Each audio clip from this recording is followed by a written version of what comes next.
जी नमस्कार। मैं राजीव गोदारा। साथियों, 26 जून 2021 एक विशेष दिन है। इसलिए उस दिन को किसान आंदोलन, कृषि बचाओ लोकतंत्र बचाओ के नाम से मना रहा है। इसका मायने है कि इस देश में खेती पर संकट है, इस देश में लोकतंत्र पर संकट है और 26 जून 2021 के विशेष मायने हैं। 26 नवंबर 2020 को किसान आंदोलन दिल्ली के बॉर्डर पर पहुंचकर एक लगातार लंबे पड़ाव में परिवर्तित हो गया, जो आज भी जारी है। वो इस देश के लोकतंत्र को बचाने के लिए, इस देश को खेती को बचाने के लिए प्रतिरोध की एक अभूतपूर्व मिसाल बनकर उभरा है। इसलिए 26 तारीख हमारे लिए महत्वपूर्ण है कि 26 जून 2021 को 7 महीने पूरे होने जा रहे हैं। साथियों, 26 जून का एक और महत्व भी है। तो याद कीजिए, 26 जून 1975 को यह वो दिन था जब इस देश में इमरजेंसी लगा दी गई थी, यानी इस देश के संविधान का इस्तेमाल करते हुए इस देश के लोकतंत्र पर बहुत बड़ा हमला कर दिया गया था। और उसके बाद वो आंदोलन जो इस देश के लोकतंत्र को बचाने के लिए पहले से चल रहा था, गुजरात और बिहार के छात्र आंदोलन से शुरू हुआ था। और जब सरकार निरंकुश होकर, सत्ता में मदहोश होकर देश की जनता की आवाज सुन नहीं रही थी, तो आंदोलन इस देश के लोकतंत्र को बचाने में बदल गया था। और वो आंदोलन इतने तेजी से आगे बढ़ा कि सत्ता मजबूर होकर, या कि कहें सत्ता के नशे में चूर होकर, इस देश में इमरजेंसी ले आई। लोग उसके खिलाफ भी लड़े, लोग जेलों में गए, लोगों ने कष्ट झेले, परंतु इस देश की सत्ता को पलट दिया। व्यवस्था बदलने का एक बहुत बड़ा अवसर था। शायद उस तरह से व्यवस्था परिवर्तन नहीं हो पाया, इसके बारे में अलग अलग राय हो सकती है। इसलिए 26 जून महत्वपूर्ण है। और आज जब इस देश में खेती कानून लाए गए, वो खेती कानून जिनके खिलाफ 7 महीने से आंदोलन दिल्ली की सीमाओं पर चल रहा है, वो खेती कानून इस देश की खेती को उजाड़ने के लिए मंडी व्यवस्था को खत्म कर रहा है। इस देश के अंदर व्यापारियों को, कॉरपोरेट को छूट दे रहा है कि पूरे अनाज को, पूरे कृषि उत्पाद को वो खरीद ले और उसका भंडार कर ले, और भंडार करने के बाद उसको जिस मर्जी चाहे रेट पर बेचे। ये करने के लिए सरकार ने एसेंशियल कमोडिटीज एक्ट में परिवर्तन कर दिया। इसके साथ साथ सरकार जो कॉन्ट्रैक्ट फार्मिंग का फॉर्मूला लेकर आई है, जो कानून लेकर आई है, वो भी इस देश के किसान के हाथ बांधने का एक नायाब तरीका लेकर आई है। और इससे उन सब के हाथ मजबूत होंगे। पूरा अनाज, हमारे जीवन का मूलभूत आधार, कॉरपोरेट के हाथ में सिमट जाएगा। ये सरकार ने किया। उसके खिलाफ पहले पंजाब में आंदोलन शुरू हुआ, हरियाणा में आंदोलन शुरू हुआ, और देश भर के आंदोलनों ने, संयुक्त किसान मोर्चा ने कॉल दिया 26 नवंबर को दिल्ली चलो। इस देश की गूंगी बहरी सरकार को, किसानों की, इस देश की आवाम की आवाज सुनाने के लिए दिल्ली चलो, खेती कानूनों को बदलवाने के लिए दिल्ली चलो। जब दिल्ली जा रहे थे तो बॉर्डर पर रोक दिया गया और वहीं पर किसान बैठ गए। सर्दी, गर्मी, बरसात, आंधी, तूफान सबका सामना करते हुए किसान आज भी डटा है। आंधी तूफान के साथ साथ इस सरकार की हर नायाब, नाजायज, कुत्सित चालें जो थीं, जिससे किसान आंदोलन को तबाह करने की कोशिश की गई, उनको भी असफल करते हुए, उनका भी मुकाबला करते हुए किसान आंदोलन आज भी शांतिपूर्वक आगे बढ़ रहा है। वह किसान आंदोलन जो इस देश की खेती को बचाने के लिए है, वो खेती जिसपे पूरे देश की इकोनॉमी का बहुत बड़ा आधार है, वो खेती जिसमें सिर्फ खेत का मालिक ही नहीं, खेती के साथ जुड़कर मजदूरी करने वाला मजदूर भी शामिल है। वो खेती जो इस देश को अन्न देती है, जिससे एक देश आत्मनिर्भर बना है अन्न के मामले में, उस खेती को उजाड़कर कॉरपोरेट को देने के जो बहुत ही कुत्सित इरादे थे सरकार के, उनके रास्ते में किसान बैठ गया है, अड़ गया है।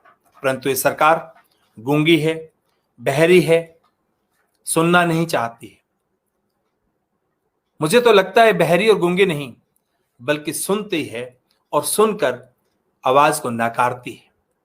और यहीं जाकर जब जनता की आवाज को नकारा जाता है, जनता के सवालों को नकारा जाता है, उनको सुनकर अनसुना कर दिया जाता है और ज्यादा बोलने पर उन पर डंडे बरसाए जाते हैं, कानून के नए नए वार किए जाते हैं, तब लोकतंत्र पर हमला होता है।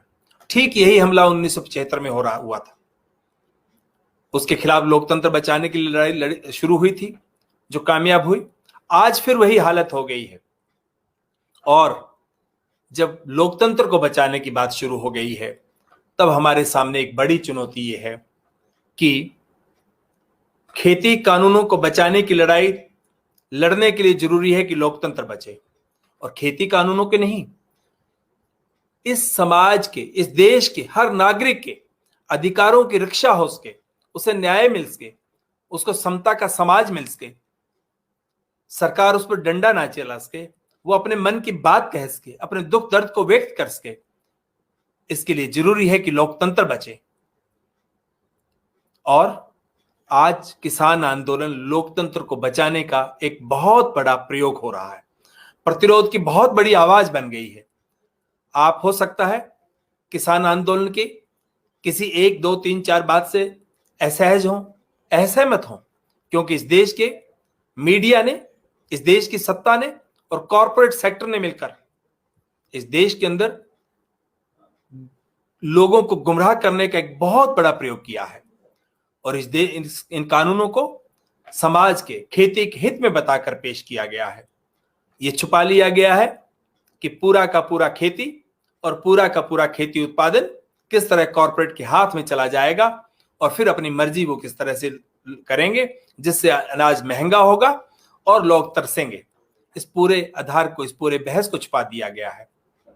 इसलिए हो सकता है आप सहमत ना हो आज जो चल रहा है, जो आपके सामने आया है, परंतु बस एक बात याद रखिए, आज अगर इस देश की आवाम, इस देश के किसान की आवाज, जो बहुत बड़ी प्रतिरोध की आवाज है, डाइसेंट की आवाज है, वो सुनी जाएगी, तो इस देश की सत्ता को, इस देश के लोगों की आवाज सुनने की आदत डालनी होगी। और आज अगर किसान की आवाज नहीं सुनी गई, तो आप चाहे मजदूर हैं, चाहे आप सरकारी कर्मचारी हैं, चाहे आप असंगठित क्षेत्र के मजदूर हैं, चाहे आप व्यापारी हैं, चाहे आप बड़े कॉरपोरेट भी हैं, आप जो भी हैं, आपकी आवाज भी नहीं सुनी जाएगी। इसलिए आज जरूरत है कि इस देश की निरंकुश सत्ता को अपनी आवाज सुनाने के लिए हम एक साथ आए, इस प्रतिरोध की आवाज के साथी बने, इस देश के लोकतंत्र को बचाने के इस महायज्ञ में शामिल हो। ये महाप्रयास जो हो रहा है, इसमें शामिल अगर हम होंगे तो इस देश का लोकतंत्र बचेगा, तो न्याय बचेगा, और लोकतंत्र बचेगा तो हमारा जीवन बचेगा, हमारी बोलने की आजादी बचेगी, और हम जो बोलेंगे उसे सरकार को सुनना होगा। यानी आज आंदोलन जो है, किसानों ने उसका बीड़ा उठाया, मजदूर उसके साथ आया, देश का अनेक वर्ग उसके साथ आया, परंतु जो आज भी नहीं आया है, उसे इसलिए आना है कि इस देश की सत्ता को, निरंकुश सत्ता को, वो सरकार ये हो या कोई और हो, उनको ये बताया जा सके कि इस सत्ता को, इस राज को, इस सरकारों को जनता के प्रति उत्तरदायी होना होगा। जब सरकार, सत्ता जनता के प्रति उत्तरदायी नहीं रहती, तो वो आवाज नहीं सुनती है, वो अनसुना करने लगती है और अन्याय का वो सबसे बड़ा आधार बनती है। और जब एक बार वो मदहोश सत्ता निरंकुश हो जाती है, सुनना बंद कर देती है, तो आवाज उठाने वालों पर प्रहार करती है, हमला करती है।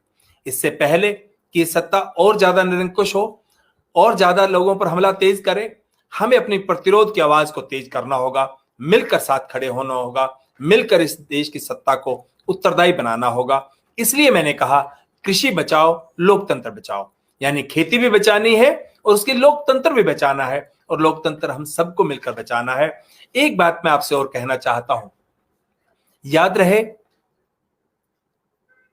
कि यह आंदोलन कुछ प्राप्तियां अब तक प्राप्त कर चुका है। किसान आंदोलन इतने लंबे समय तक शांतिपूर्ण प्रतिरोध का आंदोलन लगातार चल सके, ये एक मिसाल पैदा कर चुका है। इसके साथ साथ सामूहिक नेतृत्व के महत्व को रेखांकित करता है यह आंदोलन, कि किस तरह से सामूहिक नेतृत्व के साथ हम आंदोलन को आगे ले जाएं तो सरकारों को झुकना पड़ता है, जनता साथ आती है और वही लोकतंत्र बचाने का तरीका है। और जब लोकतंत्र बचेंगे तो जनहित विरोधी जो कानून है उनको भी जाना होगा। ये जो आंदोलन है इसने साबित किया है कि दलील और तर्क से आंदोलन को कैसे आगे बढ़ाया जा सकता है। आपने और हमने सबने देखा कि इस देश की सत्ता के साथ किसान आंदोलन के साथियों ने टेबल पर बैठकर उन्हें निरुत्तर किया, उन्हें बताया कि आपके कानून किस तरह से इस देश के हित के खिलाफ हैं, इस देश के किसान मजदूर के खिलाफ हैं। ये जो दलील और तर्क की ताकत है, शांति बनाए रखने की जो ताकत है, वो सत्ता को मजबूर करती है। और इसी के चलते वो सत्ता जो बहुत निरंकुश है, बहुत हिंसक भी है, वो आज भी किसान आंदोलन पर प्रहार नहीं कर पा रही है, क्योंकि आंदोलन शांतिपूर्वक चल रहा है। इसलिए साथियों, ये 26 जून 2021 को कृषि बचाओ लोकतंत्र बचाओ के रूप में जब हम बना रहे हैं, तो संयुक्त किसान मोर्चा ने आह्वान किया है कि सभी राज्यों के लोग अपने अपने राज्य के गवर्नर को जाकर मेमोरेंडम देंगे, अपनी आवाज बुलंद करेंगे, प्रतिरोध की आवाज बुलंद करेंगे और अपनी बात जो है कि इन किसानों कृषि कानूनों को वापस लिया जाए, ये राष्ट्रपति तक भिजवाने के लिए मेमोरेंडम भी देंगे। तो आप भी उसमें शामिल होइए। हरियाणा के साथ ही पंचकुला के साथ नाडा साहब गुरुद्वारा के पास एकत्रित हो रहे हैं, आप वहां शामिल होइए। पंजाब के साथ ही मोहाली में एकत्रित हो रहे हैं, वहां आइए। देश के सभी जगहों पर इस तरह के प्रयोग होने हैं, उनमें शामिल होइए और एक बहुत बड़ी आवाज को बुलंद कीजिए। धन्यवाद। जय हिंद।